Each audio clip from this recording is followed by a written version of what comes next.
তারা এতদিন জানতে পারেনি যে বাংলাদেশ জামাত ইসলাম কি জিনিস, বাংলাদেশ ছাত্র শিবির কি জিনিস। জনপ্রিয়তার ক্ষেত্রে হোক, সব দিকটাই জামাত এগিয়ে আছে, এই সমাগম দেখে বোঝা যায়।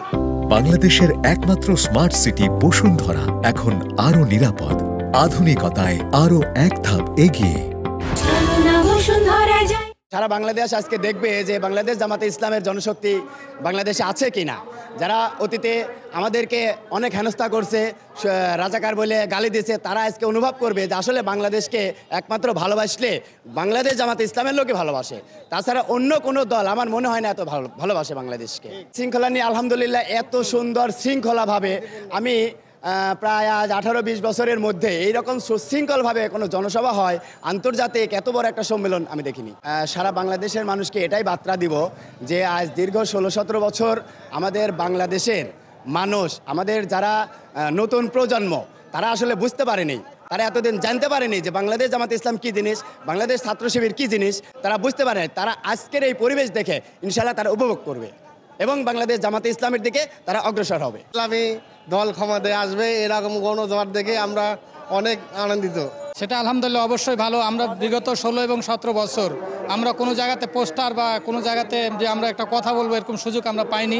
ইনশাআল্লাহ আল্লাহর রহমতে আবু সাইদ মুগ্ধ এবং এদের মানে বিশেষ এতে আমরা এই স্বাধীনতা পেয়েছি 24-এ, এবং তার বিনিময়ে আমরা আজকে এই যে আপনার সমাবেশটা সফল করার জন্য প্রত্যেকটা মানুষ স্বাচ্ছন্দ্যে তারা সমাবেশে উপস্থিত হতে পারছে, এই জন্য আমরা আলহামদুলিল্লাহ।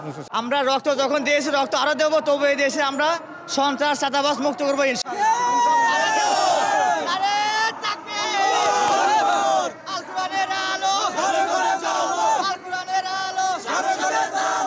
গাড়ির চাপ অনেক। আমার জেলা থেকে আমরা 231টা বাস এবং 30টা আপনার হাইস্ট গাড়ি নিয়ে আসছি, সাথে কিছু ট্রেন রয়েছে।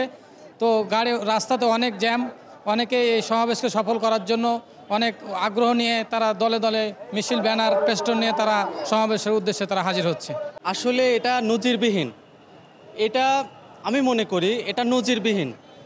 বিগত যত ইলেকশন হয়েছে বাংলাদেশে এই রকম সমাগম আর কি হতে পারে নাই। আমরা যখন পশ্চিমবঙ্গ থেকে আসছি আর কি গাড়ি এত কিলোমিটার, আমরা গতকাল মাগরিব পর থেকে বের হয়েছি, আজকে এখন পৌঁছালাম, তাহলে বোঝেন যে কি পরিমাণ ভিড় হয়েছে।